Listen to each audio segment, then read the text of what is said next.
کسی ماں کے لال میں دم نہیں ہے.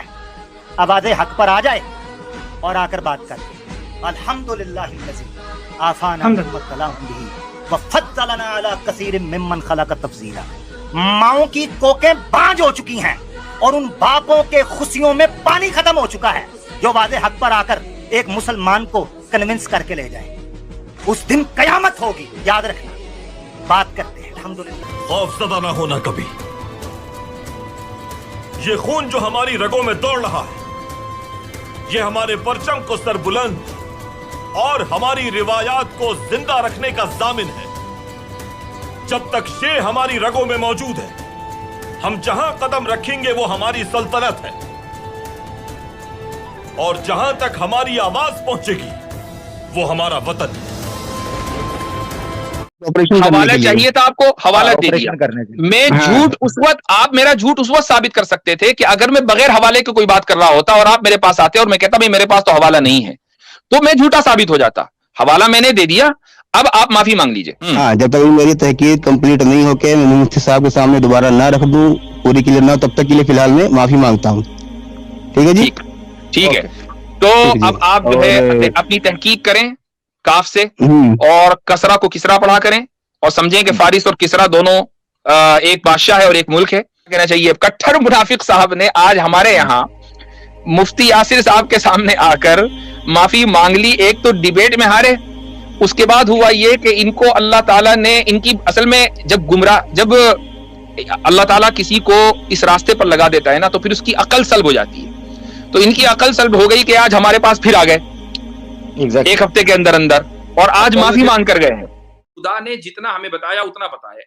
تو خدا کی بہت ساری, یعنی خدا کا خدا ہونا اس کے لیے ضروری یہ ہے کہ اس کے پاس انلمیٹڈ پاور ہو, اس کے پاس انلمیٹڈ نالج ہو, اس کے پاس یعنی جو بھی ہو, جتنی بھی صفات ہیں وہ ساری کی ساری انلمیٹڈ ہو. اگر میں اس کے بارے میں ہر چیز جان لوں گا, اور خدا اس چیز کا اعلان بھی کر رہا ہے کہ وَلَا يُحِيطُونَ بِهِ عِلْمًا, کہ لوگ جو ہیں اس کو مکمل طریقے سے نہیں جان سکتے. خدا نے اس چیز کا قرآن کے اندر اعلان کر دیا ہے. تو خدا ہونے کا پیمانہ یہی ہے کہ اس کو مکمل طریقے سے نہیں جانا جا سکتا, چونکہ وہ انلمیٹڈ, اس کے پاس انفینٹ پاورز ہیں اور ہمارے پاس فائنائٹ پاورز اور فائنائٹ صلاحیت ہیں. تو اگر میں پھر وہی کہوں گا کہ اگر ہم اپنی فائنائٹ صلاحیتوں سے پورے کے پورے خدا کو اور اس کی تمام صفات کو جان لیں تو وہ فائنائٹ ہو جائے گا اور خدا کے لیے ڈسکوالیفائڈ ہو جائے گا. اور اگر ہم اس کے انفینٹ ہونے کے باوجود مکمل اس کا احاطہ کر لیں تو ہم انفینٹ ہو کر خدا ہو جائیں گے اور وہ خدا نہیں رہے گا. یعنی یہ ایسی لاجک ہے جو کسی بھی بچوں کو سمجھ میں آ سکتی ہے کہ مجھے ایک آدمی دیکھ رہا ہے یا مجھے 100 آدمی دیکھ رہے ہیں یا 1000 آدمی دیکھ رہے ہیں, اس سے فرق نہیں پڑتا. اصل بات یہ ہے کہ آپ کیا کہہ رہے ہیں, فرق اس سے پڑتا ہے.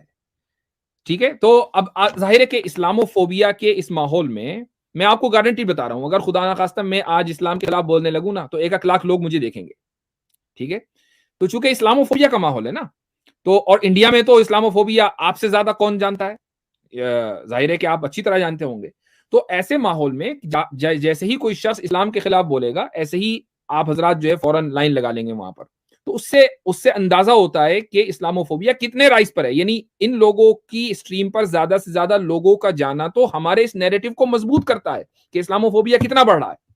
یہ چیز غلط ہوگی کہنا کہ میں جو کام کر رہا ہوں وہی صحیح ہے اور ساری دنیا کو وہی کام کرنا چاہیے اور باقی لوگوں کو چھوڑ دینا چاہیے اپنے اپنے کام. یہ قرآن کے مزاج کے خلاف ہے. قرآن کریم کا جو مزاج ہے وہ یہ ہے کہ تم میں ایک جماعت ایسی ہونی چاہیے, ایک جماعت ایسی ہونی چاہیے جو اللہ کے دین کی طرف بلائے, جو امر بالمعروف کرے اور نہیں عن المنکر کرے. اس آیت نے یہ بتا دیا کہ سارے مسلمان امر بالمعروف اور نہیں عن المنکر کریں, یہ اللہ کا مطالبہ نہیں ہے. اللہ کا مطالبہ یہ کہ وَلْتَكُمْ مِنْكُمْ أُمَّةٌ يَدْعُونَ إِلَى الْخَيْرِ, تم میں ایک جماعت ایسی ہو. لہٰذا ایک جماعت ایسی ہونی چاہیے ان مسلمانوں میں کہ جو ارتداد کے خلاف کام کرے, ایک جماعت ایسی ہونی چاہیے جو قادیانیت کے خلاف کام کرے, ایک جماعت ہونی چاہیے جو تقلیت کے خلاف کام کرے, ایک جماعت ہونی چاہیے جو انٹرنل ریفارمیشن ہے, اصلاح ہے, یعنی تبلیغی جماعت ہو یا جو بھی کوئی بھی طریقہ ہو اس میں کام کرے. ایک جماعت ایسی ہونی چاہیے جو لوگوں کو تعلیم یافتہ بنائے. سارے کے سارے ایکولی امپورٹنٹ کام ہیں. خدا کو چیلنج نہ کیا جائے. خدا کو اگر چیلنج کیا جائے گا تو خدا اپنی رسی پہ ڈھیل تو دیتا ہے لیکن جب کھینچتا ہے تو بہت بری طرح کھینچتا ہے. اور یہ میں واضح کر دینا چاہتا ہوں کہ اگر جو ہراسمنٹ اس وقت چل رہا ہے کچھ ملکوں میں مسلمانوں کے خلاف جس طریقے سے ہراسمنٹ چل رہا ہے، اگر وہ کنٹینیو ہوتا رہا اور ریپ کی دھمکیاں ملتی رہیں اور اس کو کچھ لوگوں نے انجام دینے کی کوشش کی یا مسلمانوں کی جینوسائیڈ کا کوئی پلاننگ کی، مسلمانوں کو کچھ نہیں کرنا ہے، مسلمان کو تو صبر کرنا ہے، جس طرح حضرت موسیٰ نے اپنی قوم کو تعلیم دی تھی کہ صبر کرو، صبر اس کو کرنا ہے، انتقام لینا ہے پھر اللہ کو۔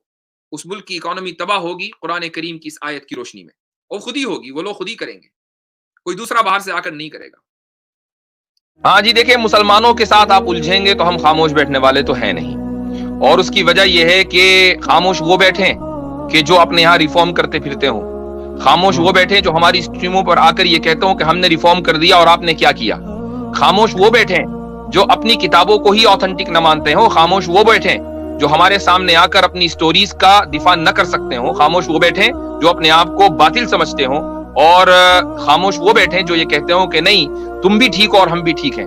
ہم تو صرف یہ کہتے ہیں کہ حق اگر ہے تو وہ ہے کہ جس کو کائنات کے بنانے والے نے، خالق کائنات نے بھیجا ہے، اپنے انبیاء کے ذریعے بھیجا ہے، اپنے رسولوں کے ذریعے بھیجا ہے، انسان کی ہدایت کے لیے بھیجا ہے، حق وہ ہے۔